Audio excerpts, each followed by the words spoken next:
It was my 16th birthday, and I was upset because Magic Johnson had announced that he had HIV.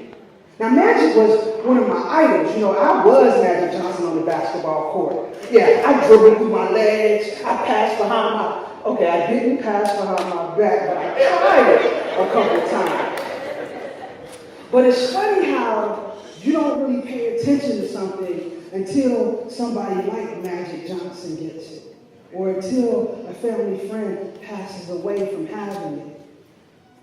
And so although Magic Johnson brought it to the forefront, I can still remember exactly where I was when family and friends either said they had the disease or when they passed away from having AIDS. So I started thinking, right? How would this world be different if we didn't keep secrets? Right? If we could actually talk about what nobody wants you to talk about. If nobody was there to give you that look, to keep you from saying what you wanted to say, how different would your world be? Or the world for you around, the world of the people around you?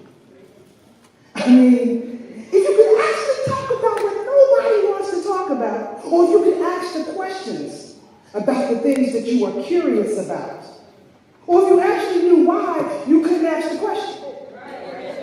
See, it's funny how you know that you can ask the question, but nobody told you you couldn't ask the question. But you know, if you asked the question, you would get in trouble, and they wouldn't even answer the question. They would just ask you some more questions. Why you want to know? Does that have anything to do with you? Is that any of your business? And then the warning comes. You better watch yourself asking about stuff you ain't got no business asking about. And the majority of that can be related to you in a series of looks. Look number 1. Look number 2. Look number 3.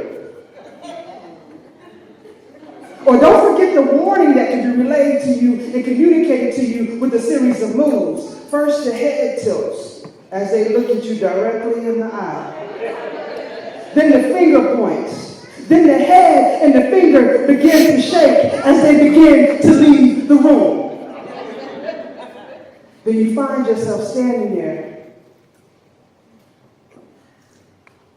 when you're wondering, like you just did the worst, horrific thing in the world. And so you retreat to a corner or to a room to be by yourself because you wish you could disappear. But maybe it's okay that I didn't know about the man that nobody wants to talk about.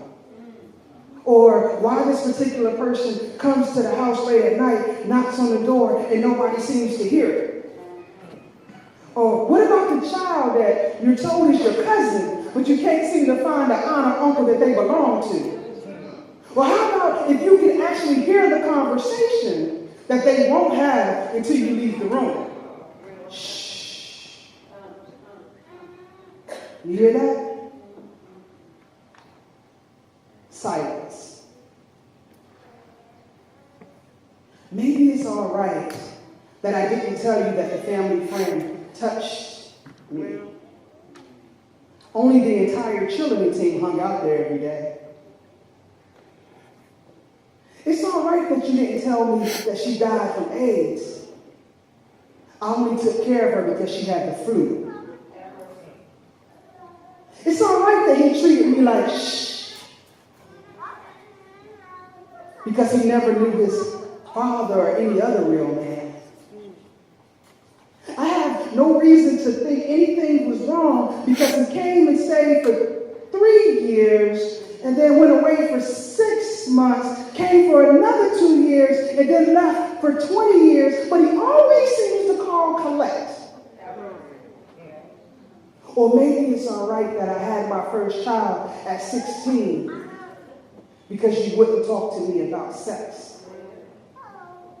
Or it might be okay that I flunked out of school because I couldn't ask why she can't read. Or it might be even all right that I took a drink because you wouldn't let me answer the door that night. Or even better, it might be all right that